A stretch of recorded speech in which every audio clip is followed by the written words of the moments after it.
meus queridos, mais uma vez, e é com uma alegria que agora eu convido os irmãos a abrirem suas Bíblias, para a gente meditar na palavra de Deus. Vamos abrir lá, em Mateus capítulo 5, versículos 13 a 16.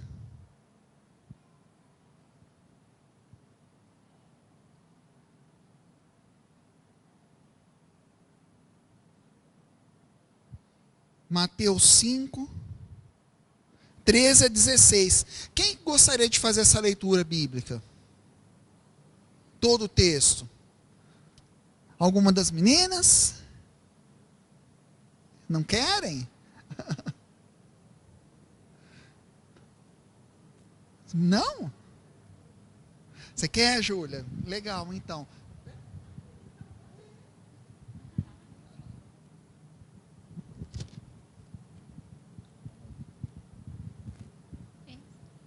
Vós sois o sal da terra. Ora, se o sal vier a ser insípido, como lhes restaurar o sabor? Para nada mais presta, senão para lançado fora, ser pisado pelos homens. Vós sois a luz do mundo. Não se pode esconder a cidade edificada sobre um monte.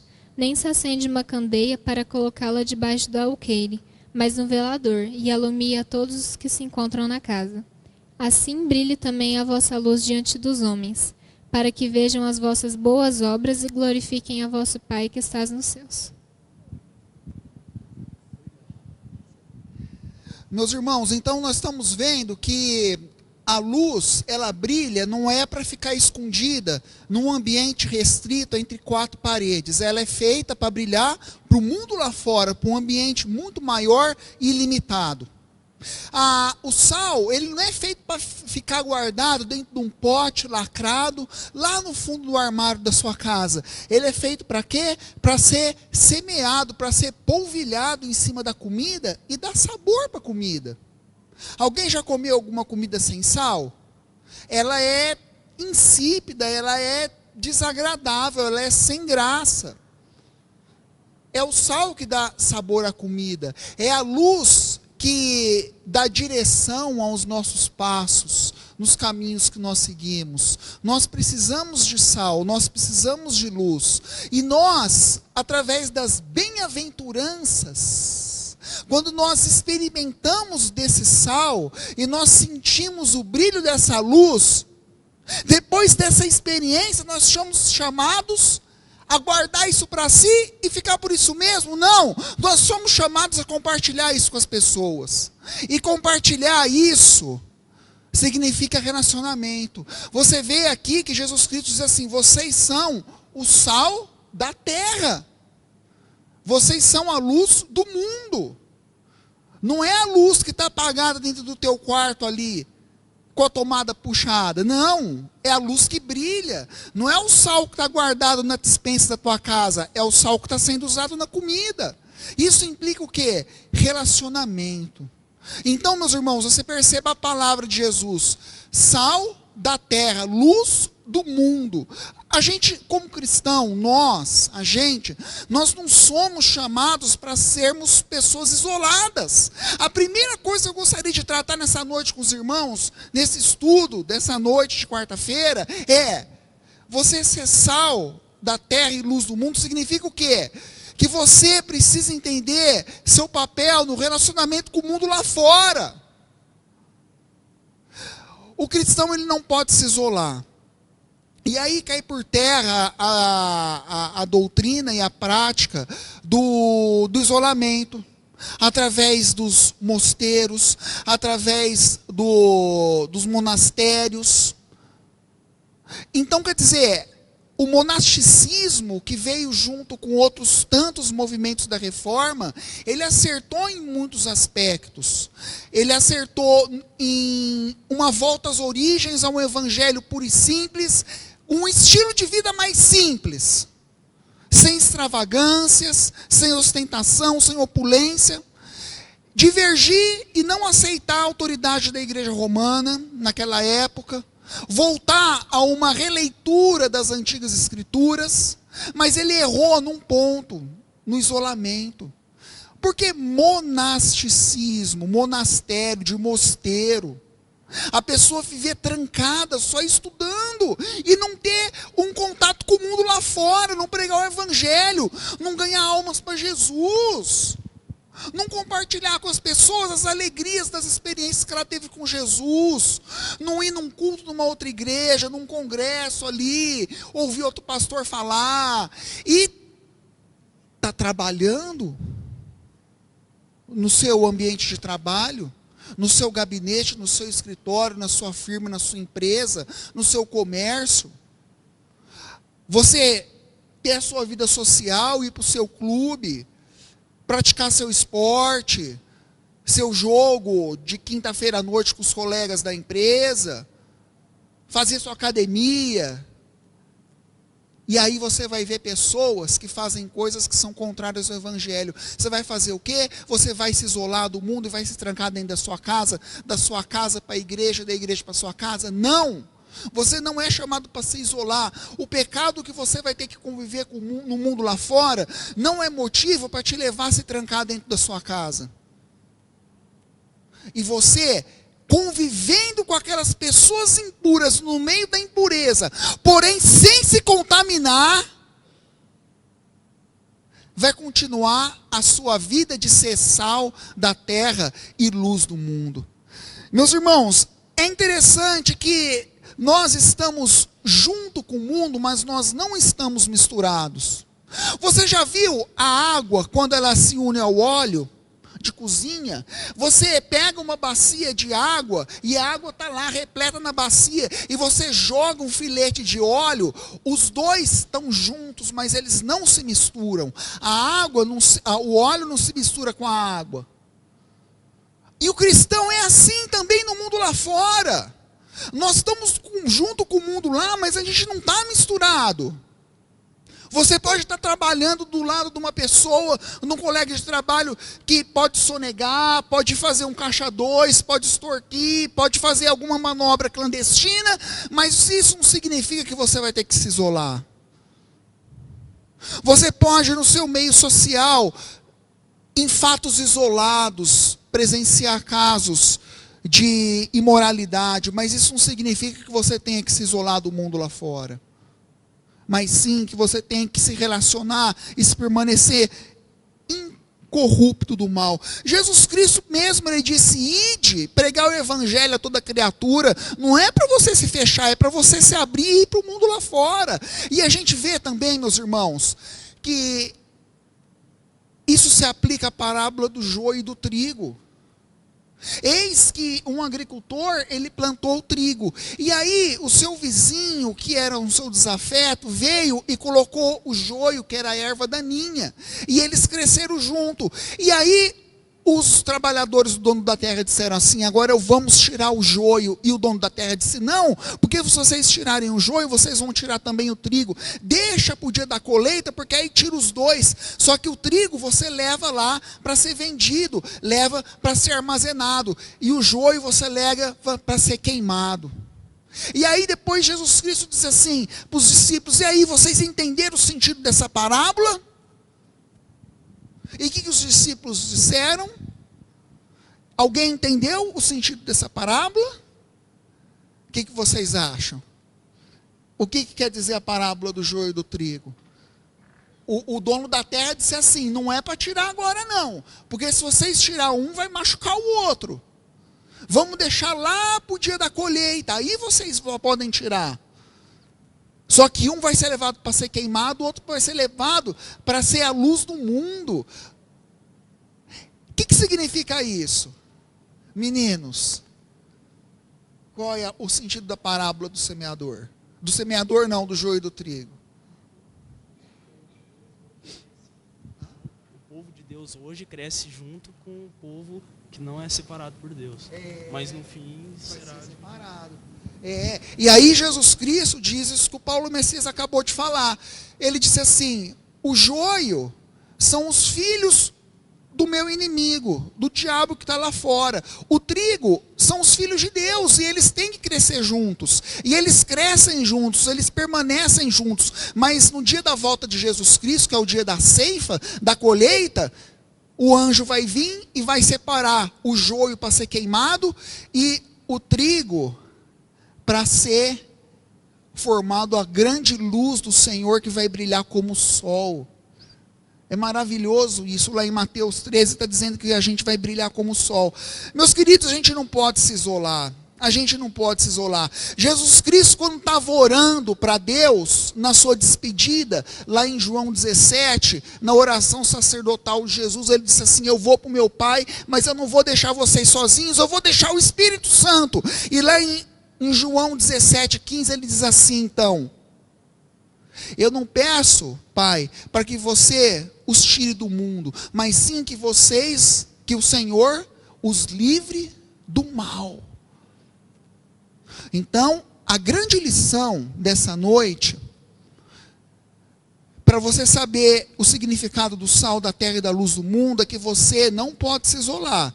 É a ideia do relacionamento. Trabalhando essa ideia, eu queria então partir para o entendimento do que é ser o sal da terra e a luz do mundo. Em primeiro lugar, qual era a função do sal? Vamos ver qual que é a função do sal. Vós sois o sal da terra. Ora, se o sal vier a ser insípido, como lhe restaurar o sabor? Para nada mais presta senão para, lançado fora, ser pisado pelos homens.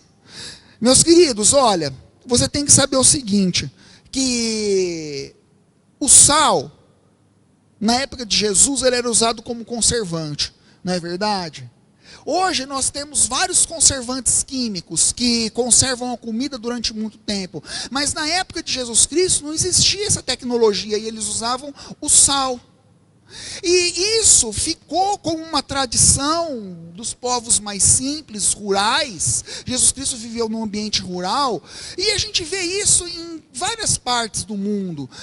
Essa cultura da sobrevivência do campo, em comidas mais rústicas. Você vê, por exemplo, hoje, a carne de sol, o charque. A carne de sol, ela é feita lá no Nordeste, com um pouco menos de sal. O charque, ele é feito no Sul, com muito mais sal. E aí você pega a carne, uma peça de carne, deixa ela molhada no sal grosso, descansada, bate, deixa num varal, e ela fica lá o tempo que você quiser e não estraga. E quanto tempo mais passar, melhor. Porque o sal tem um efeito conservante, purificador. Ele purifica o alimento dos efeitos da deteriorização. O alimento, ele vai deteriorar-se conforme o passar do tempo. Mas o sal, ele vai lá e age como um mecanismo de inibição dos efeitos da deteriorização. A gente vê isso, meus irmãos. Esse conceito do estragar, do apodrecer na palavra de Deus, em vários aspectos. Esses dias eu saí 2 dias fora e voltei, e fiquei 2 dias fora de casa, e deixei um saquinho de leite guardado na geladeira. E é aqueles saquinhos de leite, não é a caixinha longa vida. O saquinho de leite, ele tem uma validade de 5 dias. Se passar dos 5 dias, ele estraga e fica horrível.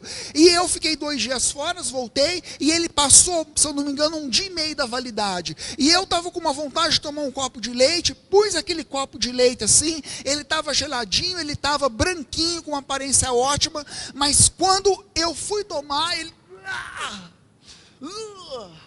ele tinha passado do ponto, ele tinha azeitado, ele tinha estragado. E aí eu descartei aquilo. Ele pereceu. Existem alimentos que são perecíveis e eles estragam. Mas eu queria dizer para vocês que não só os alimentos e os objetos perecíveis eles estragam. A alma também estraga, a alma ela também é perecível. E aí vem João e diz lá em João 3,16. O que diz em João 3,16? Meninos, e Deus amou o mundo de tal maneira que deu a vida do seu Filho unigênito, para que todo aquele que nele crê, não pereça, mas tenha vida eterna. Olha que coisa maravilhosa. Não só é o leite que eu tomei aquele dia em casa depois da viagem que perece. Não é só aquele bolo que fica 5 dias fora da geladeira que estraga. A tua alma também estraga. Mas se você acreditar no unigênito do Senhor, sua alma não vai perecer. Pode ter certeza disso. E o sal entra nesse sentido. Você ser um elemento de purificação, você não deixa a alma dos outros estragar. E Jesus te fez uma renovação da tua alma quando você experimentou as bem-aventuranças, quando você se tornou humilde e você recebeu a bem-aventurança de ver a Deus, quando você é um pacificador e recebeu a bem-aventurança da presença do Senhor, quando você tem fome e sede de justiça e você recebeu a bem-aventurança da consolação, você recebeu o sabor e a purificação do sal, você recebeu do brilho da luz do mundo. Agora chegou a hora de você levar isso para as pessoas. Você é elemento de purificação no mundo lá fora, de elemento de transformação, mas em segundo lugar, você também é um elemento de intensificação de sabores. Se você não usar sal no alimento, ele vai ficar sem sabor. E quando Jesus Cristo diz assim, vocês são o sal do mundo, o que Jesus Cristo quer dizer? Levem o sabor de Jesus Cristo para as pessoas experimentarem. É interessante que quando você faz um churrasco, você pega aquele corte de picanha maravilhoso, com aquela faixa de carne suculenta, vermelha, e aí depois tem aquela faixa de gordura maravilhosa, e você assa, e aquilo é gostoso. Mas aquilo é gostoso, porque a carne é nutritiva, a carne é saborosa, mas o que dá sabor a ela é o sal. Não é nem a gordura que está na faixa de gordura. E se você não pôr um salzinho ali, aquela picanha não vai ser a mesma coisa. Vai ser uma massa qualquer. É o sal que dá sabor. Hoje já mudou muito isso, mas antigamente, os antigos, quando queriam dizer que uma comida estava ruim, que uma comida não estava bacana, eles falavam que estava sem sal, eles falavam, está parecendo comida de hospital. Porque nos hospitais tem aquele critério de limitar o sal por causa da pressão dos outros pacientes, e ela fica meio sem sal, insalobra. E aí a pessoa dizia, não, parece comida de hospital. Você vê isso na palavra de Deus, lá em Jó 6,6.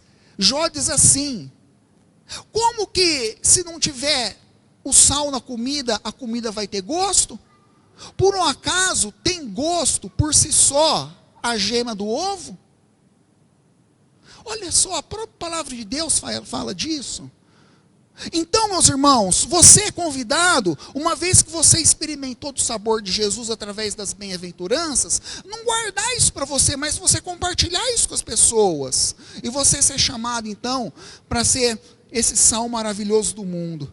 Mas tem também a questão de você ser a luz do mundo. E olha que maravilhoso.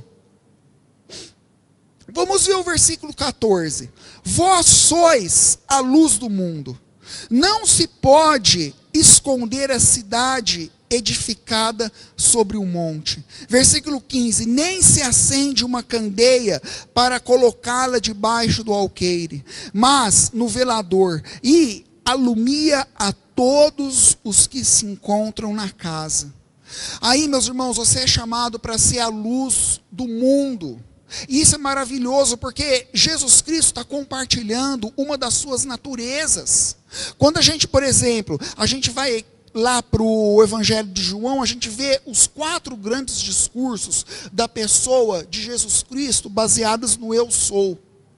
Eu sou o pão da vida, eu sou a luz do mundo, eu sou o bom pastor e eu sou a videira. E uma dessas suas pronúncias, ele compartilha a sua natureza com seus discípulos. Eu sou a luz do mundo. Ele diz lá em João. Mas aí, quando a gente vem aqui lá para Mateus, capítulo 5, Jesus Cristo diz assim: vós sois a luz do mundo. E a gente vê que Deus tem dons que Ele compartilha com os homens. O amor, a sabedoria, a santidade. Mas Ele tem dons incomunicáveis. A onipotência, a onipresença, a onisciência. Mas Ele compartilha isso com a gente. Meus irmãos, agora veja que maravilhoso. Isso não foi feito para ficar guardado. E aí você tem aqui a figura da cidade. É interessante que quando eu venho para Uberaba, lá de Ribeirão Preto, eu sei que Uberaba fica numa região baixa. Aqui faz calor, porque ela fica numa região baixa. Mas tem uma região mais baixa ainda, que é a da fronteira entre os estados São Paulo com Minas Gerais, feita pelo Vale do Rio Grande. E o próprio nome diz, é um vale, e é uma região ainda mais baixa que Uberaba. E à noite, quando eu venho para Uberaba, dá para ver, daquele ponto, que apesar de ser baixo, é mais alto que Uberaba, dá para ver a cidade de Uberaba. Lá de São Paulo, já dá para ver Uberaba. Por quê? Porque eu vejo ela através das suas luzes. Meus irmãos, é interessante que a luz, ela não deixa o objeto iluminado se esconder. E ela foi feita para aparecer, para iluminar, para mostrar as coisas para as pessoas e não para ficar recolhida. E aí Jesus Cristo diz assim: você é a luz do mundo e não foi feita para ficar debaixo do alqueire. E o que é essa palavra alqueire? O que seria?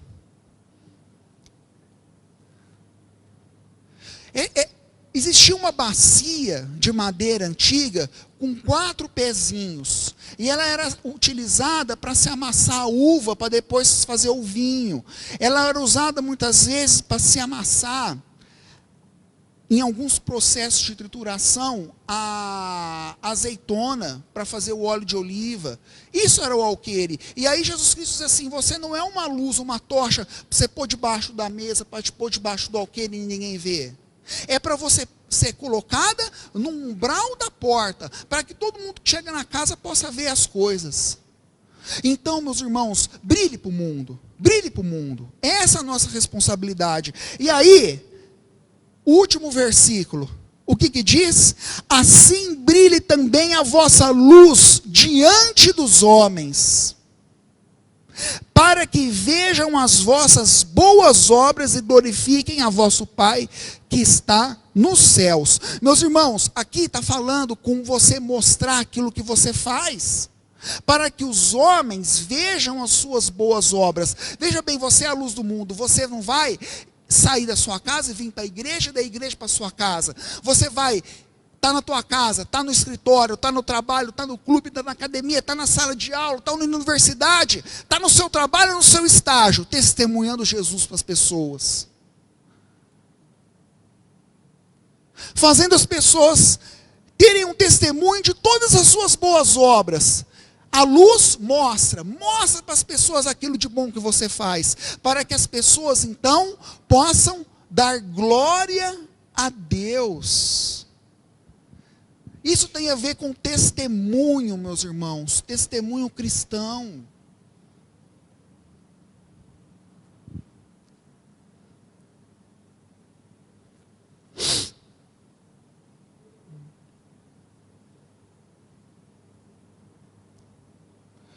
Como que a gente pode melhorar o nosso relacionamento com Deus? Eu quero pensar para dizer isso, uma maneira melhor para estar dizendo isso. O nosso relacionamento com as pessoas reflete o nosso relacionamento com Deus. Se a pessoa não tem um bom testemunho na sociedade, isso reflete a sua qualidade, a qualidade do seu relacionamento para com Deus. Uma pessoa que se diz cristã e não tem um bom testemunho, ela não está sendo a luz do mundo, mas ela está sendo as trevas do mundo. E aí, eu digo, Como é possível uma pessoa dizer-se, eu sou cristã, eu frequento uma igreja, sendo que as suas obras testificam ao contrário?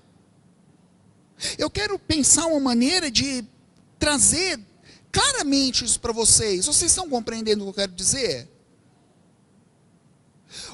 A maneira como a pessoa se relaciona com as pessoas reflete o relacionamento dela com Deus. Se a pessoa semeia mau testemunho por todo lugar que ela passa, isso reflete a qualidade do relacionamento dela para com Deus, antes de tudo.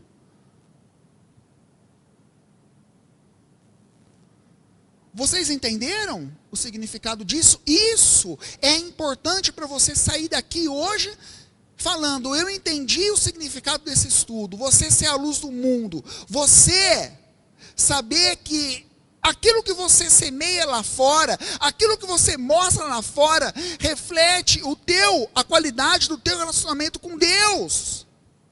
E a qualidade do seu relacionamento com Deus não é transparente através da denominação que você frequenta, através dos símbolos das sociedades que você mostra, através de outras nomenclaturas, através de outras aparências, mas através daquilo que você faz, através do que você fala, daquilo que você constrói, daquilo que você mostra, daquilo que você faz as pessoas sentirem. A gente está falando de ser sal. O que você tem feito as pessoas sentir? Na sua casa, no seu relacionamento, com a esposa, com os filhos, com o marido, no seu trabalho. O que você tem feito as pessoas sentir? Você que é convocado para ser sal da terra. E lá no seu trabalho, no seu clube, na sua academia, na sua sala de aula, você que é chamado para ser luz do mundo, o que você tem mostrado para as pessoas? É isso, meus irmãos. Aquilo que você experimentou de Deus, você tem que mostrar para elas. Aqui, a luz do mundo, e assim a gente encerra o nosso estudo. Eu queria concluir dizendo uma coisa. A luz do mundo, ela é a manifestação daquilo que você faz. E tem muitas pessoas que estão fazendo coisas erradas e mostram não luz, mas mostram trevas. Infelizmente, dentro da própria igreja a gente vê isso, pessoas que se dizem do corpo de Deus. Isso tem um significado muito grande, porque as pessoas do mundo lá fora, muitas vezes, elas não vão conhecer a Deus através daquilo que você fala, de você sentar com ela e falar, olha, deixa eu sentar para ler um versículo com você, ler um capítulo do Evangelho de João. A pessoa não vai ter paciência, a pessoa é rebelde, a pessoa tem um coração duro, mas ela vai ver de Deus em você através daquilo que você faz. Como é que é seu comportamento na sala de aula, como é que é seu comportamento no seu escritório, no seu trabalho. E aí, se aquilo que você fizer for bom, a pessoa vai dar glória a Deus por isso. Mas se aquilo que você fizer for ruim, a pessoa vai construir uma feição de Deus através daquilo que você faz, totalmente distorcida. Um Deus feio, carrancudo, deformado, que diz uma coisa e faz outra, que prega que é amor, mas castiga e não compreende, e que esquece aqueles que ele diz que ele ama. Você sabia que as pessoas do mundo lá fora, elas vão conhecer a Jesus, não é através de uma pregação de um pastor que você disse que é bacana e que ela vai ficar lá 1h30 vendo no YouTube, não é através de uns 15 minutos que você pegar ela pelo braço e falar assim, deixa eu ler um texto com você da Bíblia. Ela vai ver através daquilo que você faz. Ela não lê a palavra, ela não vai conhecer a Deus lendo a palavra. Nós, povo de Deus, já não lemos a palavra. Imagina aqueles que estão lá fora. Mas eles vão ver a feição de Deus através de ações. E a sua função é ser luz do mundo e sal da terra. Meu irmão, você tem alguma observação para fazer? Algum testemunho? Seria então o bom comportamento e a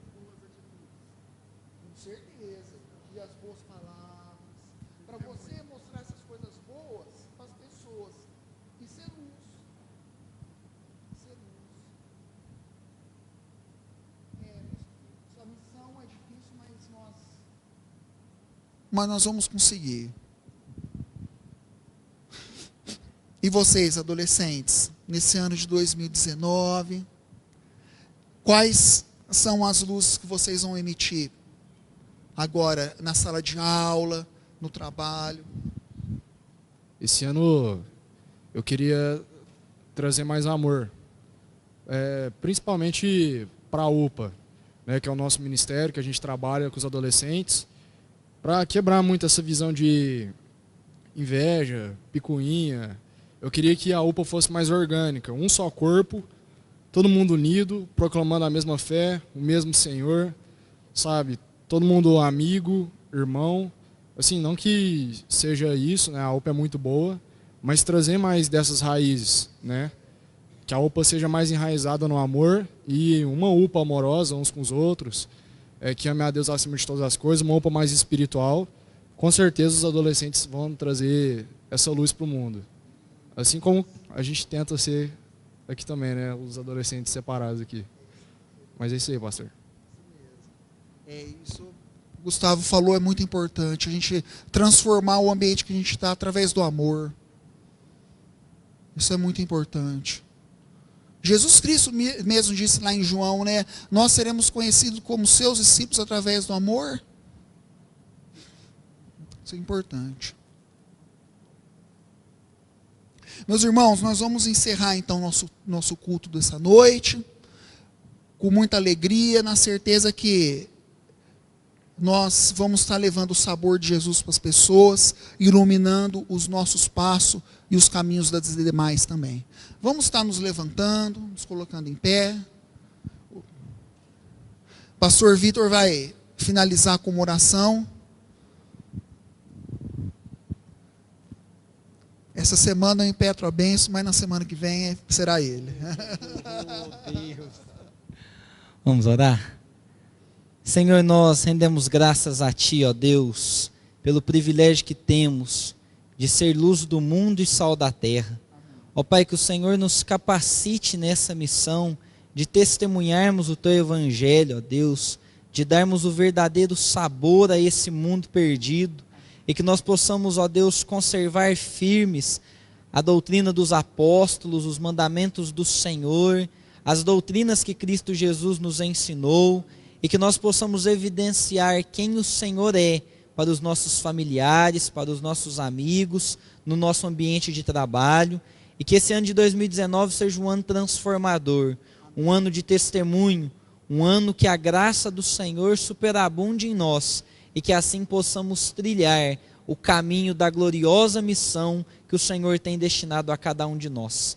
Fique conosco nessa noite, durante essa semana, para o louvor da Tua glória. Amém e amém. Que a graça do Senhor Jesus, que o amor de Deus e Pai, que o poder, a comunhão e as consolações do Espírito Santo resplandeçam sobre todos os irmãos, ontem, hoje e para todos sempre. Amém, amém. É isso aí, meu querido. Deus te abençoe, irmão. É isso aí.